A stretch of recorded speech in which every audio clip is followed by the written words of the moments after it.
Welcome, everyone, to our next talk as part of the CPO Mastery Conference. We're joined by Satyajeet Salgar, who is a Director of Product at Google. Satyajeet has held various roles at Google, leading product teams for Google Discovery, Media, Google Answers, and others. Prior to that, he worked at YouTube, where he built and grew the live streaming product. Satyajeet's talk today will focus on why your great product strategy might fail. You'll hear real life stories from the trenches, and we're looking forward to learning from your experience. Satyajit, I'll have you take it away. Thanks very much, Mo. I appreciate the invitation, and I'm excited. I'm excited to be here. So this is a little unusual. I give a lot of talks on product and product management, and quite a few on product strategy. But this one really, I'm just going to share three stories where even if you have a great product strategy, sometimes that's not enough. Like you need to go a little bit beyond. So yeah, I'm excited to talk to you guys about that. So let me start as soon as I figure out how to advance my slides. All right. Uh, so let me start with, you have to have an obligatory, who am I? What do I know about this slide? I worked on product a long time.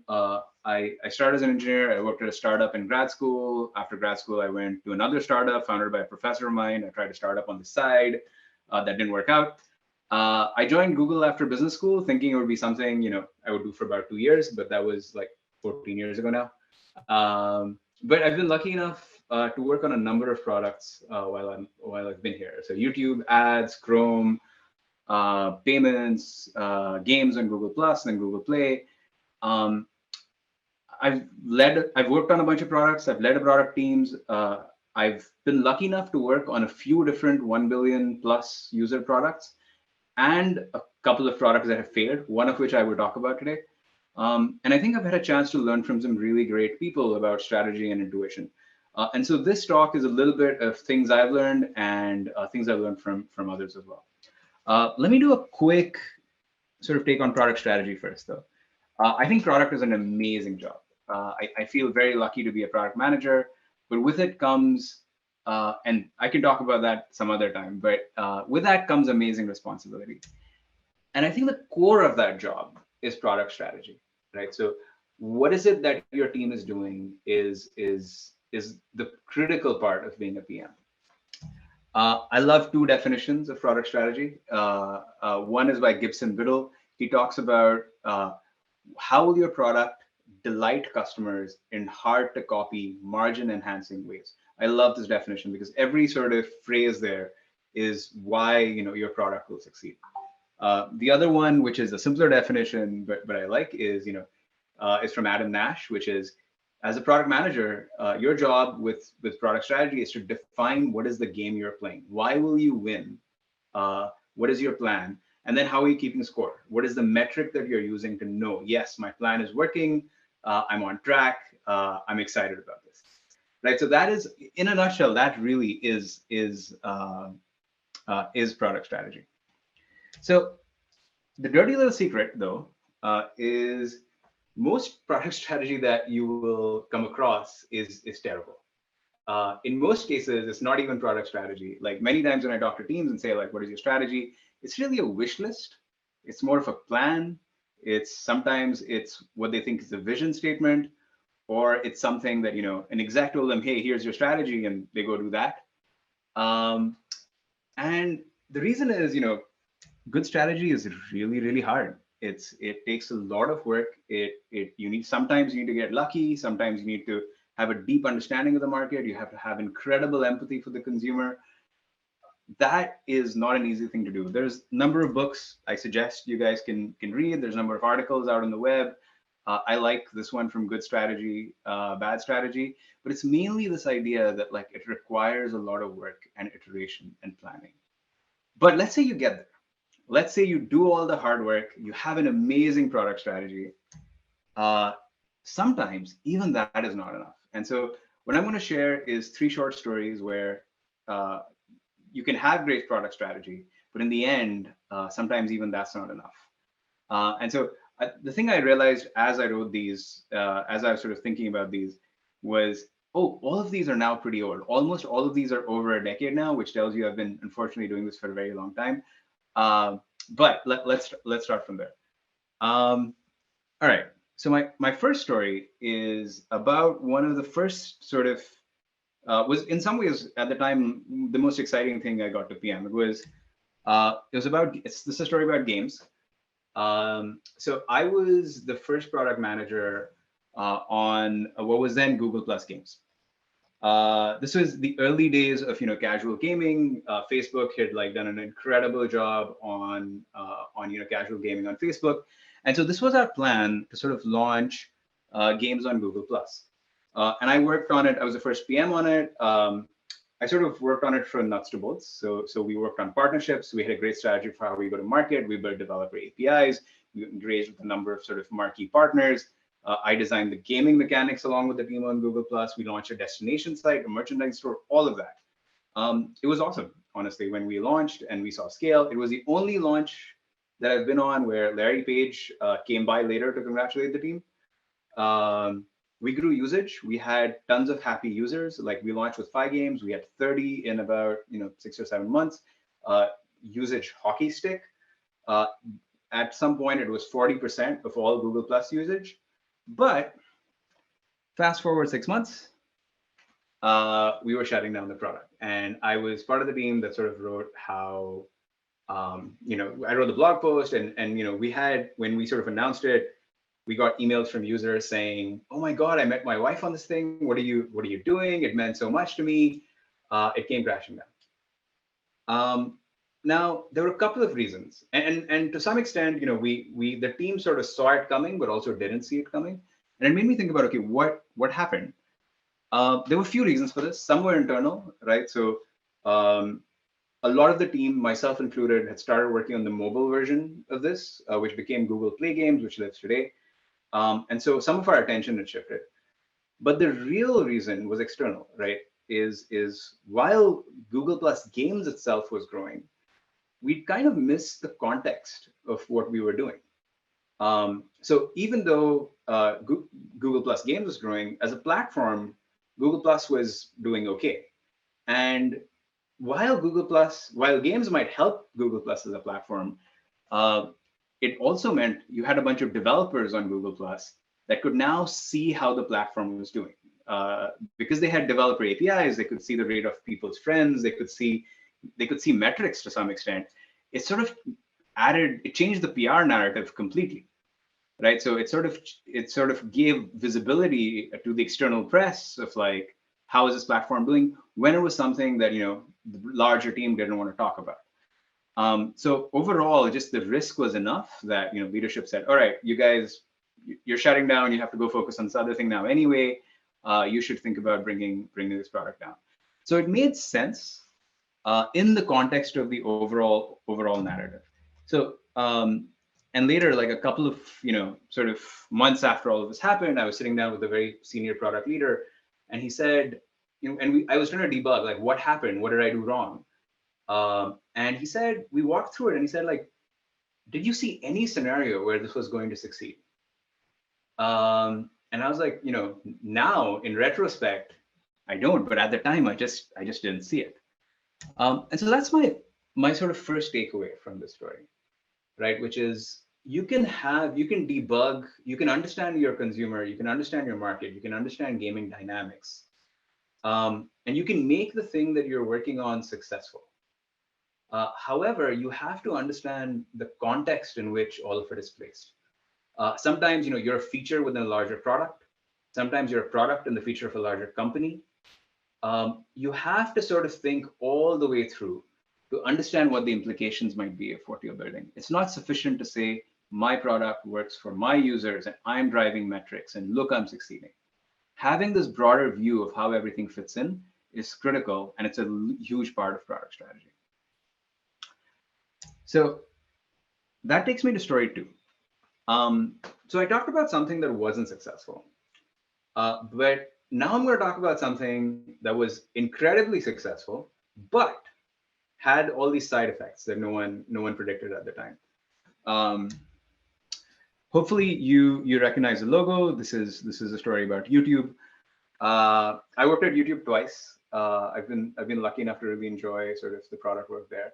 And unlike the earlier story where sort of I was I was I was the PM, I was very deeply involved. This one is more, I had a ringside seat to it as a lot of it was happening. A lot of this work was keyed off before I got to YouTube the second time around. So in 2000, I think around 2017, YouTube actually published a blog post that said, hey, we had this incredibly hard milestone. We wanted to hit 1 billion hours of watch time a day. And by the way, we hit it. Um, this is one of the most incredible product stories and product strategy stories I have ever sort of been around or been part of. Because the seeds for this were actually sown, 6 years earlier, where the team said, we are going to significantly change the way people watch YouTube. We're going to go have this crazy mark of 1 billion hours of watch time a day, which basically, to make that real, like not only would YouTube have to change dramatically, really the internet would have to change. Internet infrastructure would have to change, right? Every part of how people watch things had to change. Like we had to rethink like industries really to sort of make this thing a reality. In order to do that, like you're sort of taught as part of product strategy, have a single metric, have everyone and have like a central question, and every prioritization decision can be answered by that question.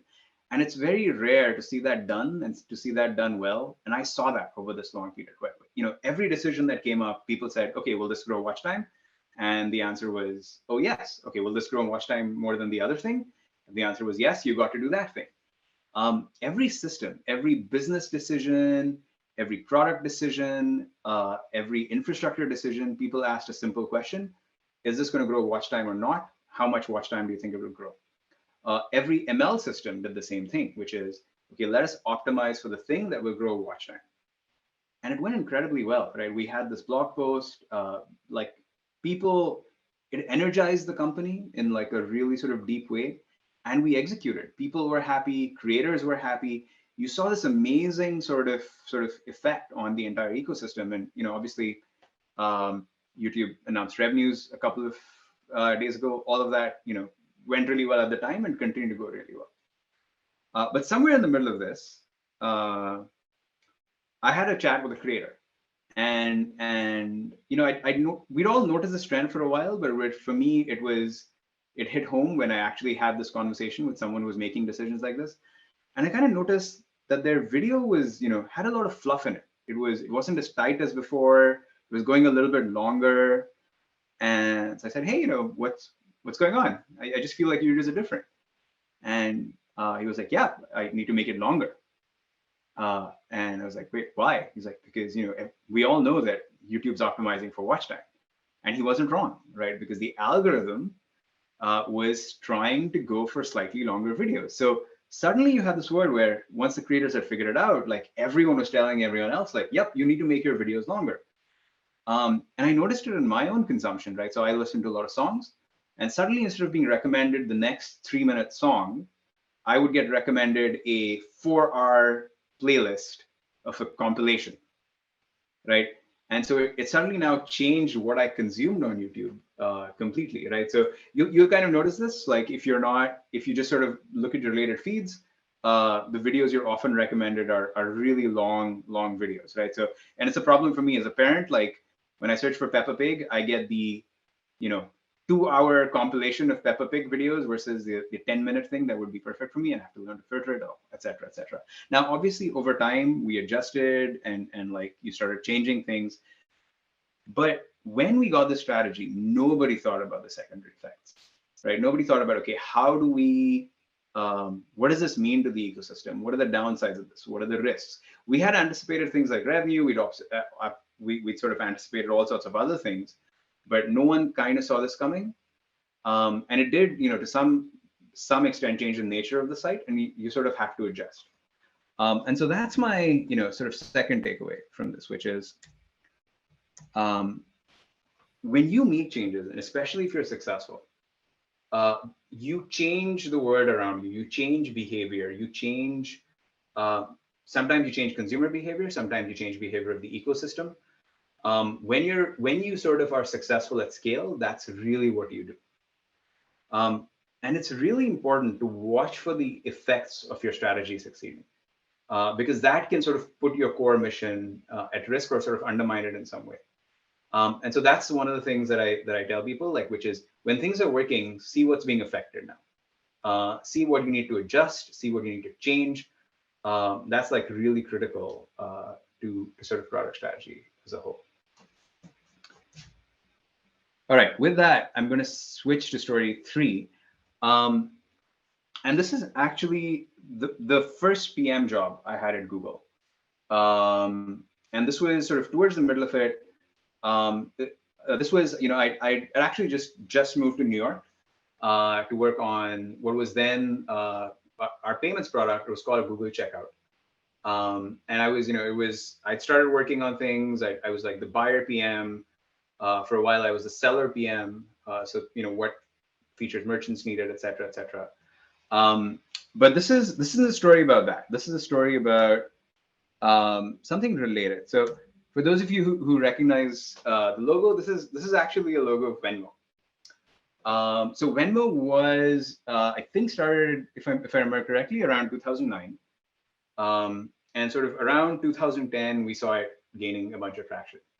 Now, in 2009, while I was on this team, I had a pitch. And the pitch was, hey, we should have a simple mobile app that makes it super easy to transfer money between people. And I think I have a sort of go-to-market. It's about going to colleges. Let's make this happen. And because we'd been working on checkout and money transfer for a while, like it was not a hard product for us to build because the bones already existed. I was super excited about it because the first time I pitched it, I got a lot of resistance in the system. So I actually went and like spent some time making sure, wait, do I really believe this idea? What are the things I actually sort of that need to be true to make this happen? And I convinced myself that like, oh yeah, this is certain things need to happen. And, the business case could be a little iffy and you have to believe certain things to make it succeed. But I do think this will succeed. And I made the pitch. A lot of people liked it. But the thing I'd missed is there was a lot of organizational resistance to it because Google had tried something like that, not quite like this, but like something similar before, and it hadn't worked out. People like, oh, what is the business plan? We're sort of busy with Google Checkout and trying to get merchants going in places. Are you sure this will work? And I just wasn't. And also, again, like I'll be honest, right? This was my first PM job when you had super senior people telling me, "Are you sure about this?" I had doubts all of a sudden. It took a while. It took almost a year. And by then I had to move away from New York. The team that started it tried to do it in a way that was a little bit different. So they tied it to Gmail payments. So many of you will see you can attach payments to Gmail instead of it being like, standalone mobile app. And we further figured it out, but we half committed to it. And we never really did what the initial pitch was, which is make, sort of money transfer between people really smooth, really simple, sort of what Venmo does. And sort of the missed opportunity for me was crazy because the timing was there, right? If we'd done it at Google scale, there's a good chance we would have been able to hit it.